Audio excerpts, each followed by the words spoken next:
Market Mantra. Market Mantra.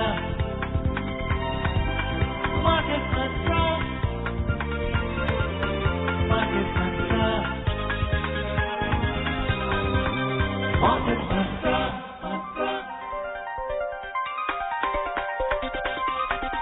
Market Mantra.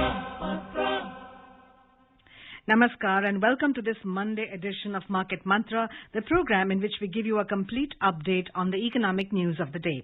And today we'll also be taking calls from you friends on any queries that you may have on economic, business and stock market news. But please do remember that we do not address company-specific queries. And you may call us on numbers 2331-4444, 2371-7106 and 2371-7117. And yes, if you're calling from outside Delhi, please do not forget to add 011 before these numbers. Well, I'm your hostess Lalima Aneja Dang, and with me is my co-anchor in Hindi, Manoj Pathak. नमस्कार, market मंत्र के ताजा अंक में आपका स्वागत है। आधे घंटे के इस कार्यक्रम में हमेशा की तरह हम देश और दुनिया की चुनी हुई कारोबारी, आर्थिक और शेयर बाजार से जुड़ी हुई ताजा खबरों को लेकर हाजिर हैं। आज सोमवार है, वर्ष का आखिरी सोमवार, और आज के दिन ऐतिहासिक ऊंचाई पर पहुंच चुका है घरेलू शेयर बाजार नई ऊंचाई पर अपने। आज के दिन हम आपको आमंत्रित किया करते हैं अपने कार्यक्रम में सम्मिलित होने के लिए। आज भी आप हमसे पूछ सकते हैं कोई भी सवाल अर्थनीति, कारोबार या शेयर बाजार से जुड़ा हुआ। बस ये ख्याल रखिएगा कि हम किसी खास कंपनी या शेयर के बारे में आपको जानकारी नहीं दे पाएंगे। हमसे सवाल पूछने के लिए डायल कीजिए 23314444, 23717106 या फिर 23717117। हमारे साथ खबरों पर चर्चा और आपके सवालों का जवाब देने के लिए ऑनलाइन आमंत्रित हैं आर्थिक विशेषज्ञ डॉक्टर यामिनी अग्रवाल। डॉक्टर यामिनी, कार्यक्रम में आपका स्वागत है। धन्यवाद। आइए शुरुआत करते हैं अंग्रेजी में हेडलाइन से, जिसे लेकर मौजूद हैं लालिमा Aneja dang. Well, Manoj, you already hinted at what the headline would be. Yes, it is path-breaking, probably. Domestic benchmark indices scale fresh record highs. Sensex closes above 47,000 level. Nifty gains 124 points. And global markets in Asia and Europe also climb as U.S. President signs $2.3 trillion COVID relief package. घरेलू share बाजार में निवेशकों की सक्रिय भागीदारी से नई ऊंचाई पर पहुंचे प्रमुख सूचकांक। सेंसेक्स 47,000 के स्तर से पहली बार ऊपर उठकर हुआ बंद। निफ्टी 124 अंक उछला। और अमेरिका में राष्ट्रपति द्वारा $2.3 ट्रिलियन कोविड राहत पैकेज की मंजूरी दिए जाने के बाद एशिया और यूरोप के शेयर बाजारों में लिवाली तेज।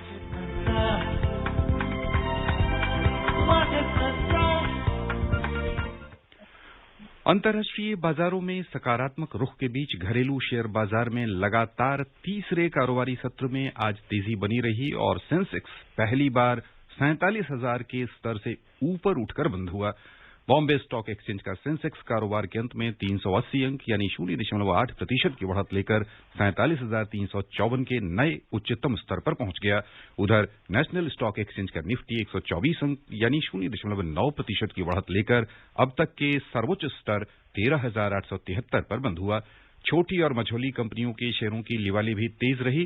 सेंसेक्स और निफ्टी पैक की तुलना में स्मॉल कैप का प्रदर्शन बेहतर रहा। बीएसई स्मॉल कैप इंडेक्स 1.5% लाभ में रहा। मिड कैप इंडेक्स में 0.8% की वृद्धि हुई। Rising for the third straight session, benchmark domestic indices closed at fresh record highs today amid positive global cues. The Sensex jumped 380 points or 0.8% to close above the 47,000 level for the first time at 47,354. The Nifty gained 124 points or 0.9% to settle at a fresh record high of 13,873. The broader market at the BSE also rose, outperforming the Sensex. The BSE small cap index advanced 1.5% and the mid cap index rose 0.8%. In the Sensex pack, shares of 26 companies rose while 4 companies fell. SBI and Titan were the top gainers with a jump of 3.3% each. L&T surged 2.2% while Asian Paints, Kotak Bank, ICICI Bank, Bajaj Auto and HDFC rose 1.3% each. Among the top losers, HUL declined 0.4%, Sun Pharma dipped 0.3%, while Dr. Reddy's lost 0.2%. Among the BSE sectoral indices, all the sectors ended in green. The BSE Realty Index was the top gainer with a jump of 2.6%. The BSE Metal Index rose 2.3%. The Consumer Durable Index gained 2.22%. The Banking and the Capital Goods indices rose 1.5% each. The Finance Index added 1.3%, Oil and Gas Index rose 1.1%, the Power and Auto indices advanced 1% each, while the Energy, IT and the Telecoms indices were up 0.6% each. The overall market breadth of the BSE was strong as shares of 2,027 companies rose, while 991 shares fell. A total of 179 shares were unchanged. And now we are joined by Varun from Delhi. Yes, Varun, please ask your question. Varun ji, आप हमारे साथ जुड़ चुके हैं, अपना सवाल पूछिए। Sir, मैं वरुण माथुर बात कर रहा हूँ नई दिल्ली से। जी, स्वागत आपका। सर, यामिनी मैडम से ये पूछना है मुझे कि ये प्लेस और अनप्लेस का जो सिस्टम आया है, इससे हमें बहुत परेशानी मिल रही है इन्वेस्टर को। और दूसरा सवाल ये है कि 2021 के लिए कौन से सेक्टर में निवेश करना चाहिए? धन्यवाद। जी, इसका पहला सवाल किस चीज के से रिलेटेड है? Yeah, there was a lot of disturbance. Varun, and other listener friends, I would request that when you call, please ensure that there's no disturbance around you. जी, इनका जो सवाल था वो नहीं समझ में आया। जो दूसरा सवाल था कि किस सेक्टर में उनको निवेश करना चाहिए, आईटी और फार्मा सेक्टर और हेल्थ केयर सेक्टर ऐसे सेक्टर्स रहे हैं जिन्होंने बहुत अच्छा प्रदर्शन किया है और वो एक अच्छे एवरग्रीन सेक्टर हैं। एफएमसीजी सेक्टर और बैंक सेक्टर भी अच्छे सेक्टर हैं जिनमें निवेश किया जा सकता है। नोएडा से हमारे साथ हैं हमारे नियमित श्रोता एसपीएस जैन। जैन साहब, स्वागत आपका, सवाल पूछिए। नमस्कार जी, और एडवांस में आपको नया साल सभी को मुबारक। धन्यवाद। ये यूएस का जो अभी राहत पैकेज आया है almost 2.3 trillion, which is almost equal to India's economy in a year, तो इससे इंडियन मार्केट, शेयर मार्केट पर और इंडियन इकोनॉमी पर कैसे इसका पॉजिटिव असर समझा जा रहा है? जी, उनका जो रिलीफ पैकेज है उसमें अभी जो है सवाल है, क्योंकि जो पैकेज रिलीज होना था वो 600 पर पर्सन दिया जाना था। उसके लिए जो डोनाल्ड ट्रंप हैं वो कोशिश कर रहे हैं कि $2,000 हो, इसलिए वो राहत पैकेज अभी जो है रुका हुआ है। जहां तक राहत पैकेज की बात है, कोई डॉक्टर यामिनी साइन कर दिए हैं। ताजा स्थिति ये है कि राष्ट्रपति द्वारा ये मंजूर कर दिया गया है $2.3 ट्रिलियन का। जी, अच्छा, तो वो अब जो अगर रिलीज हो गया है तो उसका राहत पैकेज से एक फायदा पहुंचेगा कि ओवरऑल जो इकोनॉमिक अकोमोडेशन है वो एक बेहतर हो जाता है और बाकी कंट्रीज को भी फायदा मिलेगा कि वो जो है उसको राहत पैकेज को रिलीज करें और आगे ओवरऑल इकोनॉमी को डेवलपमेंट पे लेकर के जाए। दिल्ली से हमारे साथ हैं जितेंद्र। जितेंद्र जी, स्वागत है आपका, सवाल पूछिए। नमस्कार सर, मैं जितेंद्र राणा, एक गवर्नमेंट एम्प्लॉय हूँ दिल्ली में जी। मैं जानना चाहता हूँ कि आज के टाइम में best investment for government employees क्या है। मैं करंटली किसी की एडवाइस पर 6,000 पर मंथ एसआईपी में इन्वेस्ट कर रहा हूँ, तो लॉन्ग टर्म में ये कितना ठीक रहेगा, कितना रिटर्न मिलेगा? सेकंड, गोल्ड बॉन्ड्स के बारे में मैंने काफी सुना, उसके बारे में और जानना चाहूंगा कि ये हमारे लिए, गवर्नमेंट एम्प्लॉयज के लिए कितना ठीक रहेगा और क्या इसकी लिमिट क्या होती है कि हम कितना निवेश कर सकते हैं? जी, अब 2.4% आपको इंटरेस्ट मिलता है सोवरेन गवर्नमेंट बॉन्ड्स में, गोल्ड बॉन्ड्स में, और जो आप निवेश कर सकते हैं उसमें कोई स्पेसिफिक लिमिट 1,50,000 तक की होगी। ओवरऑल गोल्ड बॉन्ड्स का फायदा ये होता है कि कैपिटल गेन्स टैक्स नहीं लगेगा जब आप जो है बाद में इसको निकालेंगे, और ओवरऑल एक अच्छा निवेश है क्योंकि गोल्ड की प्राइसेस काफी हाई लेवल पे है और फाइनेंशियल इन्वेस्टमेंट होगी। जहां तक एक गवर्नमेंट पर्सन के तरह आप निवेश करना चाहते हैं तो गवर्नमेंट सिक्योरिटीज में भी कर सकते हैं। जो म्यूचुअल फंड्स गवर्नमेंट सिक्योरिटीज या डेट फंड्स में निवेश करती हैं उनके एसआईपीज अगर आप कराएं तो उनमें ज्यादा फायदा रहेगा आपको। We are now joined by Pradeep from Noida. जी प्रदीप जी, सवाल पूछिए। मैम, सबसे पहले आपको एडवांस में हैप्पी न्यू ईयर और पूरी मार्केट मंत्रा की टीम को happy new year. Thank you ji. Ma'am, मेरा प्रश्न ये है कि गवर्नमेंट के जो पोर्टल्स होते हैं, अगर हम ऑनलाइन किसी पोर्टल पर जाते हैं तो वहाँ पर जो टेलीफोन नंबर या ईमेल आईडी होता है, उस पर यदि आम जनता मेल करते हैं या जो उनका ट्विटर हैंडल होता है, जो अकाउंट होता है, उस पर यदि हम ट्वीट करते हैं तो कभी भी प्रॉपर तरीके से रिस्पॉन्स आ नहीं पाता है।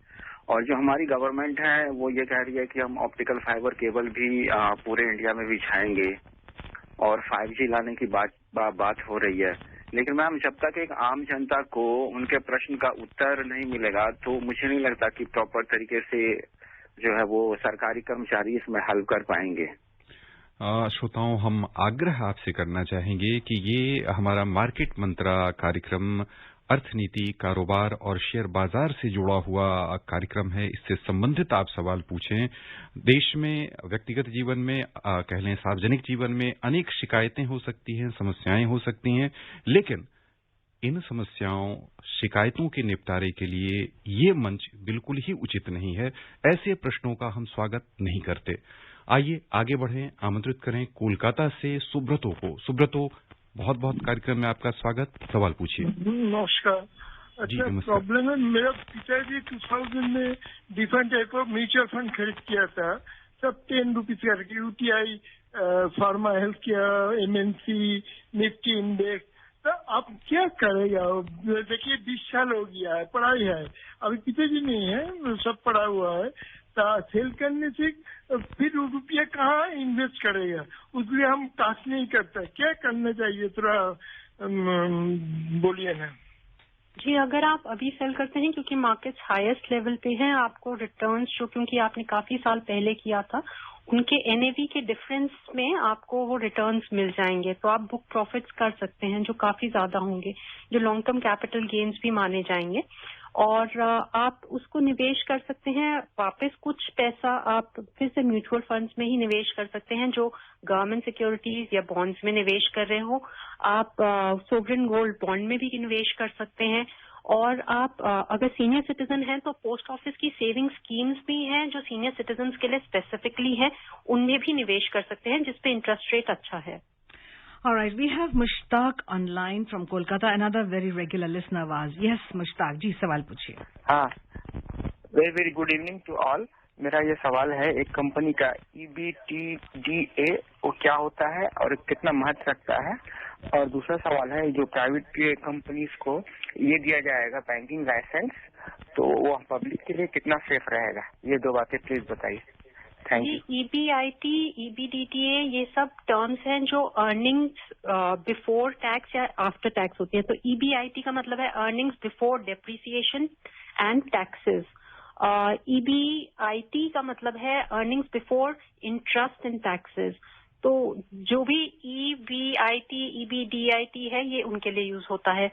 और जहां तक आपका सवाल है कि जो है निवेश कितना अच्छा रहेगा, निवेश के लिए एक अच्छा माहौल है, निवेश कर सकते हैं, लेकिन क्वालिटी स्टॉक्स में निवेश करें तो ज्यादा बेहतर रहेगा। इन्होंने और प्राइवेट कंपनीज में बैंकिंग को जो बैंकिंग लाइसेंस मिल रहा है उसके बारे में। हाँ जी, तो वो बैंकिंग लाइसेंस के लिए जो बातचीत चल रही है अभी, उसके तहत माना जा रहा है कि जो बैंक्स हैं उनको कैपिटलाइजेशन होगा और एक बेहतर कॉम्पिटिटिव मार्केट क्रिएट होगी बैंक्स के लिए। लेकिन कुछ लोगों का मत ये भी है क्योंकि इंडस्ट्रियलिस्ट जो लोन लेते हैं अगर वही बैंक ओनर्स बन जाएंगे तो उसकी वजह से जो ओवरऑल बैंकिंग में ट्रांसपेरेंसी और अकाउंटेबिलिटी का सिस्टम है उसके ऊपर सवाल या निशान हो जाता है। तो इसलिए काफी लोगों का मत है कि वो एक बहुत सेफ प्रणाली नहीं है, पर बहुत लोगों का ये भी मत है कि उससे एक कॉम्पिटिटिव स्ट्रक्चर और कैपिटलाइजेशन प्रोवाइड होगा, कैपिटल इन्फ्यूजन प्रोवाइड होगा जो बैंक्स को जरूरत है। आइए चलें बिहार से हमारे साथ हैं वासुदेव जी, स्वागत आपका। सवाल पूछें। हाँ सर, प्रणाम सर। मैं वासुदेव पासवान बांका डिस्ट्रिक्ट से बोल रहा हूँ सर। स्वागत आपका। हाँ सर, मैं कुछ दिन पहले सर, वो करीब 4 साल हो गया है सर, वो मैं किसान पत्र विकास लिया था सर जी। तो तो मैं सर उसको मतलब उठा लेना चाहता हूँ सर, तो मुझे कुछ उसमें इंटरेस्ट मिलेगा कि सर या नहीं मिलेगा? जी, उसमें लॉक इन पीरियड होता है, जहां तक मेरा ज्ञान है। उस लॉक इन पीरियड से पहले आप उसको इनकैश नहीं कर सकते। जी, now we have Jitendra from Delhi online. जी, hello. Good evening to the team of Market Mantra. My question to Yamini Madam is on the outlook of gold, especially this one gold bond that is come today. So, in your opinion, will it get doubled after 8 years? At least that means a rate of 1 lakh. Thank you.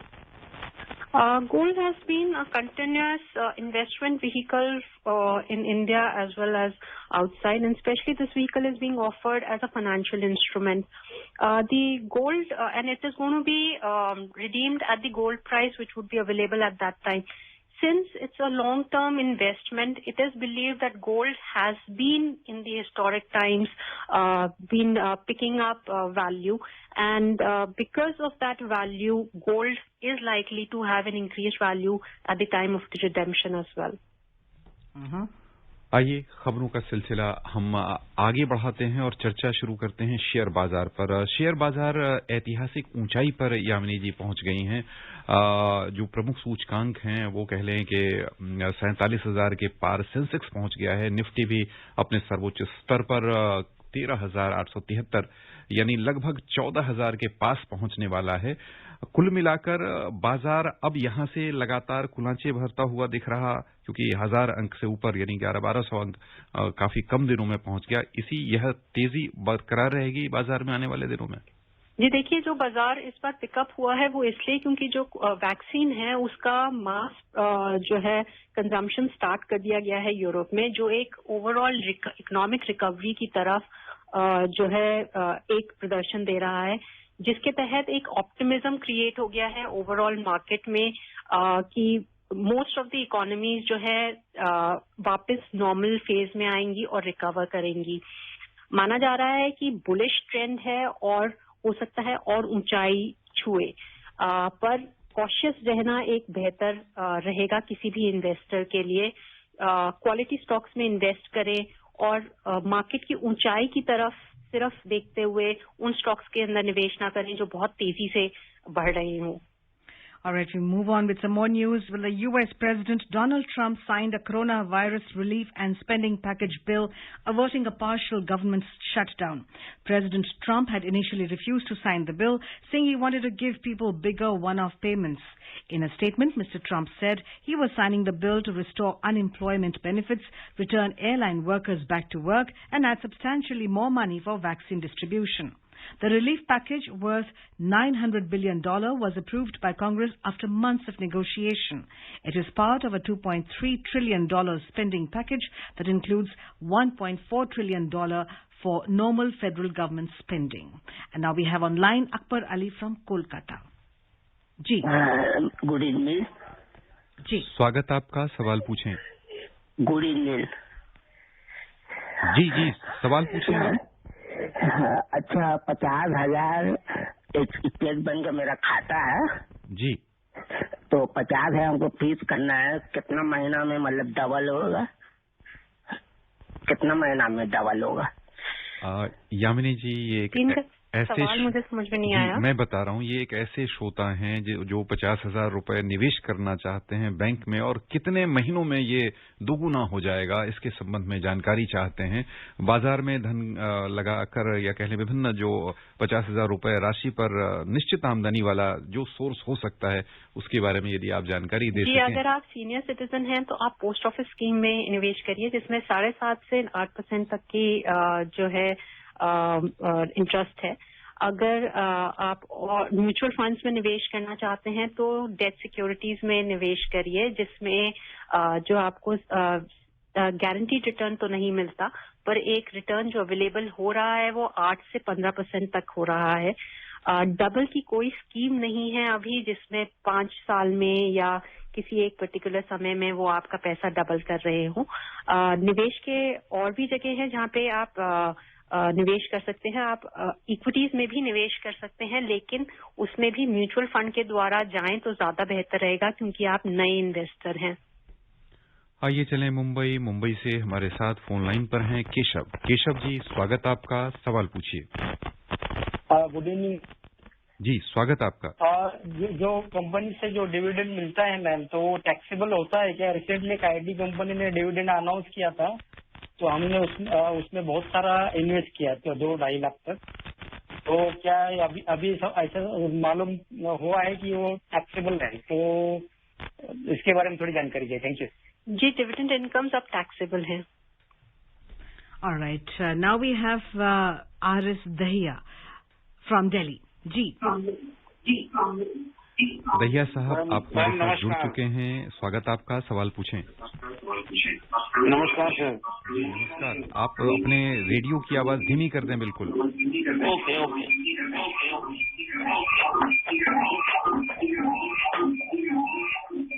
सवाल पूछें। Hello जी, आप सवाल पूछें। Sir, my question is what is IXRR? नहीं, XIRR। जी, XIRR अगर आप निवेश के तहत पूछ रहे हैं तो एक्सेल शीट्स में इंटरनल रेट ऑफ रिटर्न होता है, जो एक निवेश के ऊपर जो उसकी अपनी बुनियादी रेट ऑफ रिटर्न होता है, उसे कहते हैं। Alright, we have Rahul who is with us from Mumbai. जी राहुल, सवाल पूछिए।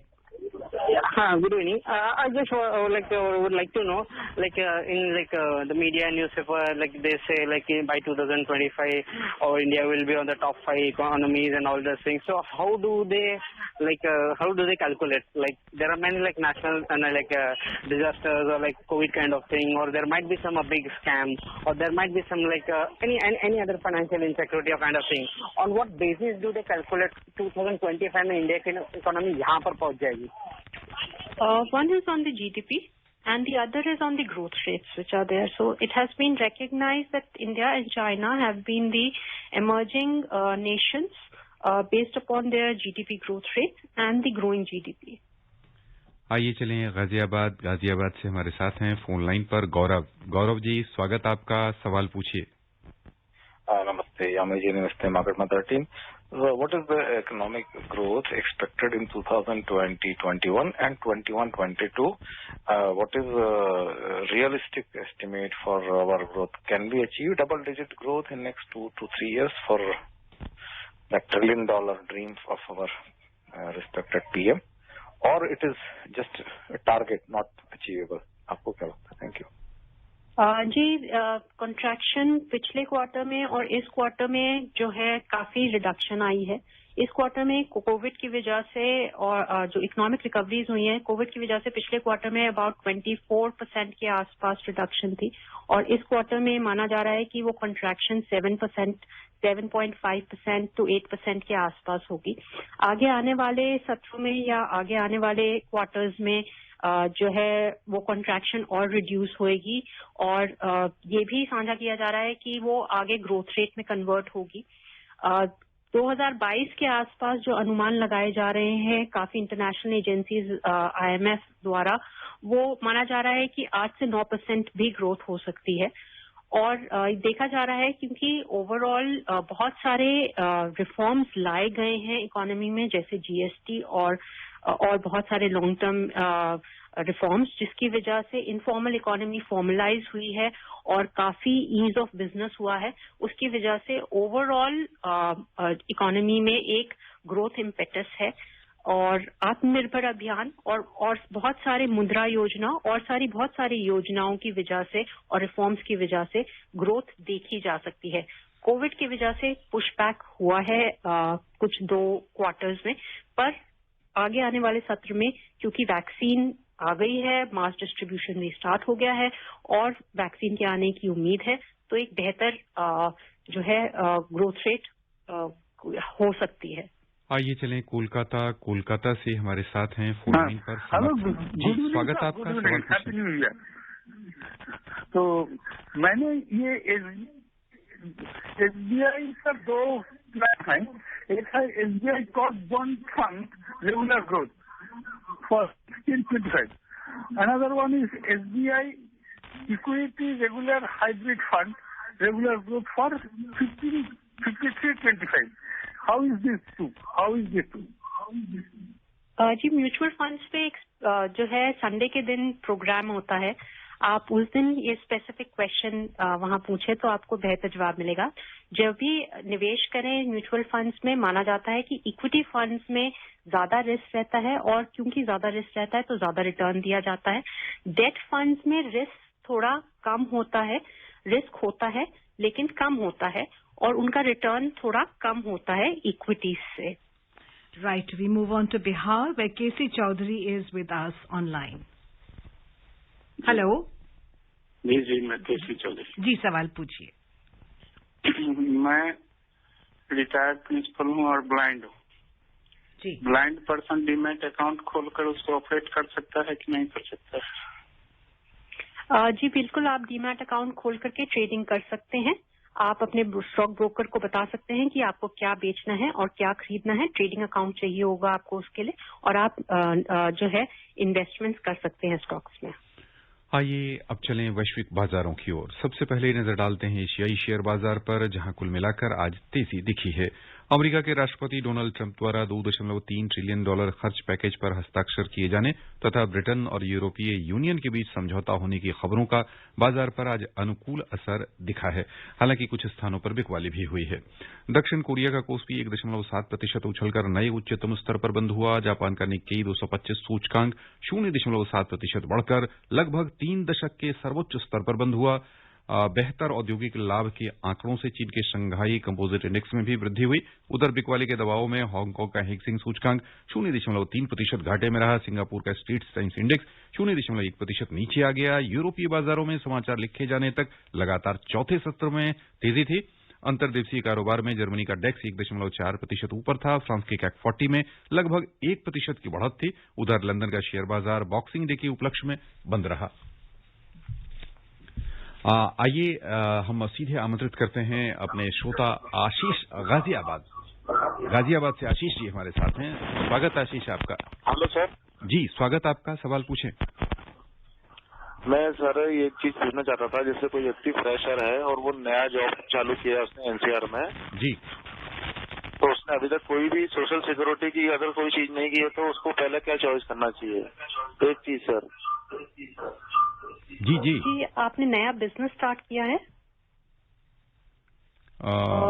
जी इन्होंने शायद नया बिजनेस स्टार्ट किया है जिसके लिए इन्हें जो है सोशल सिक्योरिटी पेंशन फंड्स में पीपीएफ देने की शायद जरूरत है। तो उसके लिए अगर आपके पास 40 एम्प्लॉयज हैं तो आप रजिस्टर कर सकते हैं और आप अकाउंट्स खुलवा सकते हैं। आइए चलें सर्राफा बाजार और उससे पहले नजर डालने रुपए की स्थिति पर। अंतर बैंकिंग विदेशी मुद्रा बाजार में $1 की तुलना में रुपया 6 पैसे मजबूत हुआ, 73 रुपए 49 पैसे के स्तर पर पहुंच गया। इस बीच दुनिया की 6 प्रमुख मुद्राओं की तुलना में डॉलर की स्थिति दर्शाने वाला डॉलर इंडेक्स 0.25% नीचे आकर 89.99 पर आ गया। दिल्ली सर्राफा बाजार अपने श्रोताओं को हम लिए चलें तो वहां सोने और चांदी के मूल्यों में तेजी आज दिखी है। सोने का मूल्य 185 रुपए बढ़कर 49,757 रुपए प्रति 10 ग्राम पर पहुंच गया। चांदी 1,332 रुपए उछलकर 68,156 रुपए प्रति किलो हो गई। And global crude oil prices rose today as U.S. President Donald Trump signed the coronavirus relief package, and the start of a European vaccination campaign outweighed concern about weak near-term demand. So Brent crude oil futures rose 68 cents at $51.97 a barrel. U.S. crude added 69 cents to $48.92 a barrel. बस यहीं पर श्रोताओं की ओर से doctor Yamini हम आपको बहुत-बहुत धन्यवाद देना चाहेंगे। धन्यवाद। And friends, before we close, a reminder of the headlines. Domestic benchmark indices scale fresh record highs. Sensex closes above 47,000 level. Nifty gains 124 points. And global markets in Asia and Europe also climbed as U.S. President signs $2.3 trillion COVID relief package. Well, that's all we have for you in this edition of Market Mantra. This is Lalema Aneja Dang, along with my co-anchor Manoj Pathak, signing off. Namaskar. Market Mantra.